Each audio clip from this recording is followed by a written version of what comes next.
बिस्मिल्लाहिर्रहमानिर्रहीम, अस्सलाम वालेकुम। आज मैं आपको अलबेक फ़्राइड चिकन बनाना सिखा रही हूँ। अलबेक वो मकबूल तरीन और मरगूब तरीन फ़्राइड चिकन जो सऊदी अरब में सबसे ज़्यादा बिकता है, सबसे ज़्यादा रश रहता है, सबसे ज़्यादा लोग खाना चाहते हैं और सबसे ज़्यादा इसके दीवाने हैं।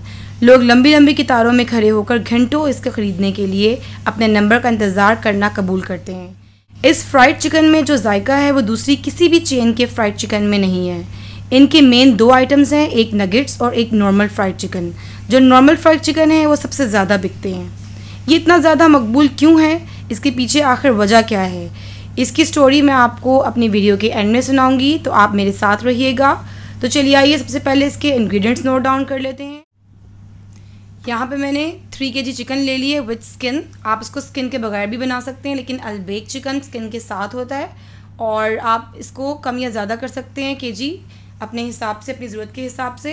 इसके 2 स्टेप्स हैं। स्टेप नंबर 1 में हम इसकी सॉस रेडी करके इसके अंदर इंजेक्ट करेंगे, जैसे कि अलबेक चिकन में होती है। स्टेप नंबर 2 में इसकी मैरिनेशन के लिए मसाला रेडी करेंगे। तो स्टेप नंबर 1 में मैंने सॉस के लिए half cup red chilli sauce ले ली है, यानी कि आधा कप।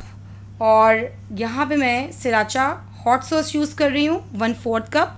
इसकी बजाय आप नेशनल की चिली सॉस भी यूज़ कर सकते हैं, और अगर आप नेशनल की चिली सॉस यूज़ करें तो वो 1/3 कप लीजिएगा, क्योंकि ये सिराचा सॉस काफ़ी स्पाइसी होती है, तो इसलिए मैंने 1/4 कप लिया है। और इसके अलावा यहाँ पे रेड चिली पाउडर मैं ½ टीस्पून यूज़ कर रही हूँ, लेकिन अगर आप नेशनल की चिली सॉस यूज़ करें तो 1 टीस्पून यूज़ करें। और पेपरिका पाउडर ½ टीस्पून। तो ये हो गई इसकी सॉस के लिए चीज़ें। स्टेप 2 में इसकी मैरिनेशन के लिए यहाँ पे मैंने सॉल्ट ले लिया 2 टेबल स्पून, यानी कि नमक 2 खाने के चम्मच। Red chilli powder 6 tablespoon, यानी कि लाल मिर्च पाउडर 6 खाने के चम्मच। अजीना मोतो यानी कि चाइनीज़ सॉल्ट 1 टेबल स्पून, ये ऑप्शनल है, अगर आप ना यूज़ करना चाहते तो इसको स्किप कर दें। यहाँ पे मैं सिट्रिक एसिड यूज़ कर रही हूँ, जिसको टार्टरी भी कहते हैं। ये मैं 3/4 टीस्पून यूज़ कर रही हूँ, यानी कि पौना चाय का चम्मच।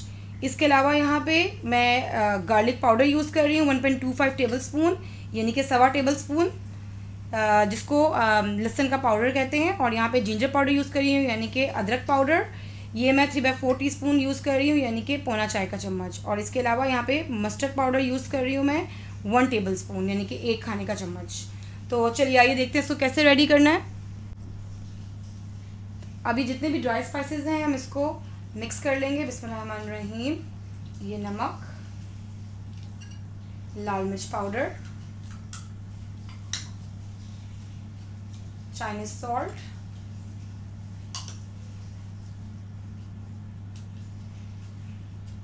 अदरक पाउडर, लहसुन पाउडर, टार्टरी और ये मस्टर्ड पाउडर। इसको अच्छी तरीके से मिक्स कर लें और इसको हम अभी एक साइड पे रख देंगे। अब यहाँ पे इसकी सॉस रेडी करेंगे। तो किसी भी आप बर्तन में इसको डाल लें, सब चीज़ों को मिक्स कर लें। यहाँ पे चिली सॉस और ये मैं सिराचा सॉस ऐड कर रही हूँ।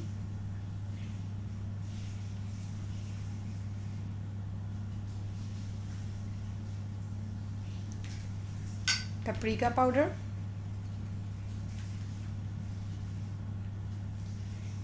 और चिली पाउडर।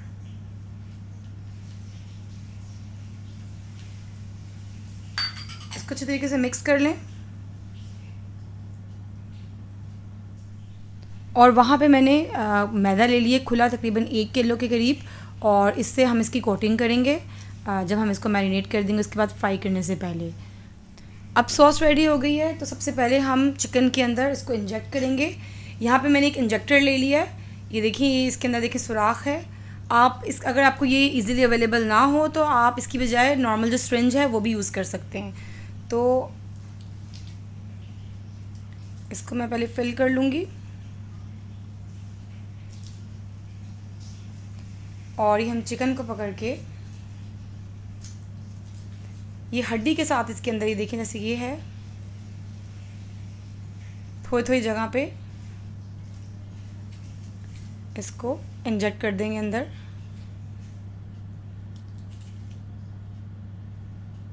ये देखिए यहाँ से आप फील कर रहे होंगे कि ये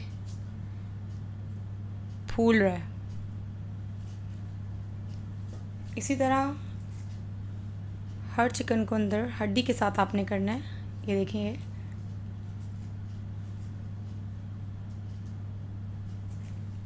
अब मैंने इसके अंदर सॉस इंजेक्ट कर दी है। अब ये जो हमने मसाला मिक्स किया था इसमें से तकरीबन मैं 9 टेबलस्पून यानी कि 9 चम्मच इसमें मिक्स कर लूँगी।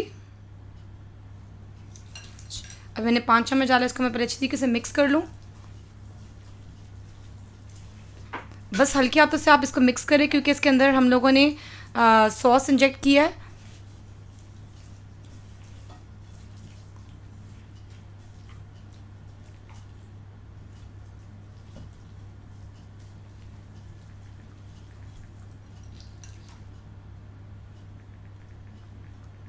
ये मैंने 9 चम्मच डाल दिया। मैं इसको अच्छी तरीके से मिक्स कर लूँगी और इसको मिक्स करने के बाद हम तकरीबन कम से कम भी 6 घंटे आप इसको रखें मैरिनेट करके, या फिर ओवरनाइट कर रख दें तो ये बहुत ही अच्छा है, ताकि अच्छे तरीके से इसके अंदर सब जो मसाले हैं अंदर अच्छी तरीके से इसके अंदर मिक्स हो जाएंगे। अब ये देखें चिकन को काफ़ी घंटे हो चुके हैं, इसको मैंने फ्रिज में रख दिया था। अब मैं क्या करूँगी कि ये एक पीस उठाऊँगी और इसको ये मैदे में अच्छे तरीके से इसको ऊपर से नीचे, नीचे से ऊपर अच्छे तरीके से करें। 5-6 दफ़ा इसको अच्छे तरीके से मिक्स करें और इसको जो एक्स्ट्रा इसको झाड़ के और ये पानी में आप तकरीबन 10 सेकंड के लिए इसको डिप करें।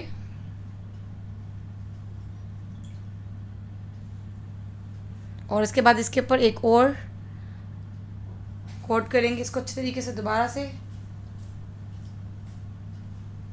अच्छे तरीके से इसको करें ऐसे ताकि इसके अच्छे तरीके से क्रम्स आएंगे।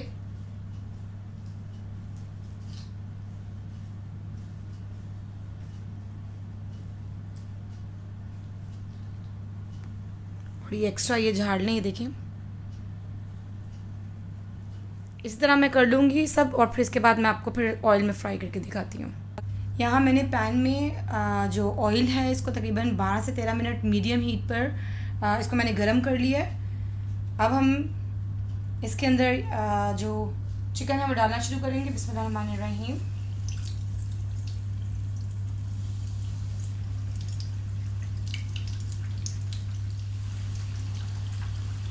और इसको भी फ़ौरन से नहीं छेड़ेंगे हम, तकरीबन 2 से 3 मिनट के बाद इसको हम इसकी साइड चेंज करेंगे और तकरीबन इसको 12 मिनट 13 मिनट इसको हम कुक करेंगे दोनों साइड पे।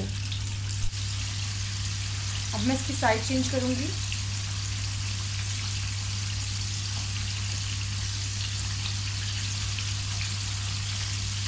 और इसको हम ऐसे ही तकरीबन कुक करेंगे और बीच में 2 से 3 दफ़ा आप इसकी साइड चेंज कर लीजिएगा। 10 से 12 मिनट इसको कुक करेंगे हम। ये देखिए तकरीबन इसको 10 से 12 मिनट हो चुके हैं और ये देखिए कितना ज़बरदस्त ये बना है। और इसको मैं निकाल लूँगी, बाकी भी चेक कर लें हो गए हैं। जैसे लेग पीस भी रेडी है। इसी तरह मैं ये सब निकाल लूँगी और बाकी भी रेडी कर लूँगी और फिर आपको डिश आउट करके दिखाती हूँ। ये लीजिए बहुत ही मज़ेदार अलबेक फ्राइड चिकन रेडी है। इसको आप अलबेक गार्लिक सॉस के साथ एंजॉय कीजिए। इसकी रेसिपी आपको मेरे चैनल पर मिल जाएगी। मैं शुरू में आपसे शेयर कर रही थी कि आखिर ये क्या वजह है कि ये इतना चलता क्यों है, इसके पीछे क्या वजह है। तो चलिए आपसे मैं स्टोरी शेयर करती चलूँ कि एक शकूर अबू गज़ाली नामी एक शख्स थे जो सऊदी अरब के ही एक शहरी थे। उन्होंने 1974 में इसकी शुरुआत की थी और साथ ही साथ दिल में ये अहद भी कर लिया था कि जब इनके चिकन का एक पैकेट बिकेगा उसके बिकने के बाद जो भी रकम हासिल होगी उस रकम में से 1 रियाल इस सदक़े की नीयत से अलग निकाल देंगे। और इससे ये मुस्तकिल तौर पर अमल करते रहे। इनका अमल ये था कि रोज़ की जो भी सेल होती थी उसके अकॉर्डिंग जितना भी इनका सदक़े का कलेक्शन होता था हर पैकेट पर 1 रियाल उस हिसाब से सदका की ये रकम अलग निकालते रहते थे। और रात सोने से पहले ये किसी गरीब को ये दे दिया करते थे खामोशी के साथ। और ये अमल वो इतनी खामोशी से करते थे कि उनके दूसरे हाथ को ही खबर ना होती थी। और ये कारोबार बढ़ता रहा और ये यूं ही सिलसिला जारी रहा, यहाँ तक कि इनकी औलाद को भी पता नहीं चला। कारोबार बढ़ता गया और ये रकम भी बढ़ती चली गई, क्योंकि इन्होंने शराकत अल्लाह के साथ की थी। इनका पार्टनर अल्लाह था, काम तो चलना ही था। अब वो रकम इतनी ज़्यादा बढ़ती चली गई कि ये बड़ी बड़ी NGOs और ऑर्गेनाइजेशन को देने लगे। जो तंजीमें गरीब लोगों के लिए काम करती थीं, उनको ये अतियात जाने लगे। ज़ाहिर है कि हर एक को मरना है। इनकी मौत का वक्त आया और इनका इंतकाल हो गया। इंतकाल से पहले उन्होंने ये बात किसी से शेयर नहीं की थी, किसी को नहीं बताई थी कि वो ये अमल खामोशी से किया करते थे, कि वो सदका किया करते थे। हर पैकेट की रकम में से 1 रियाल। उनके इंतकाल के बाद ऑर्गेनाइजेशंस और NGOs को ये रकम मिलना बंद हो गई, तो जाहिर है वो भी परेशान हो गए। उन्होंने उनकी औलाद को अप्रोच किया, जो उनके इंतकाल के बाद उनका बिज़नेस रन कर रही थी। जब उनकी औलाद को बताया गया तो वो बहुत हैरत ज़दा हुए और जोश में भी आए। उन्होंने ये नियत की कि अब हम 1 रियाल नहीं बल्कि हर पैकेट में से 2 रियाल सदका किया करेंगे। गर्ज ये फिर जारी हो गया, अल्लाह से शराकत फिर शुरू हो गई। कारोबार पहले से ज़्यादा तेज़ी से ऊपर जाने लगा, मकबूलियत और बढ़ने लगी और इसका नतीजा ये हुआ कि आज इसकी सैकड़ों ब्रांचेस मौजूद हैं पूरे सऊदी अरब में। ये अमल जारी रहा और बढ़ता चला गया और आज भी ये आपके सामने ज़िंदा मिसाल मौजूद है कि सदक़े में कितनी बड़ी ताकत है। लिहाजा हमें चाहिए कि हम भी पुख्ता नियत करें कि हम अपने कारोबार से या जो भी हम कमाते हैं उससे कमाई जाने वाली रकम से एक पर्टिकुलर रकम ज़रूर पाबंदी के साथ सदक़े की निकालें, ज़कात से अलग। ज़कात तो फ़र्ज़ है, ज़कात का सवाल होगा ना देने पर, लेकिन इसका अजर मिलेगा देने पर इंशाअल्लाह। अपना बहुत सा ख्याल रखिएगा और मुझे अपनी दुआओं में याद रखिएगा। जज़ाकल्लाह खैर।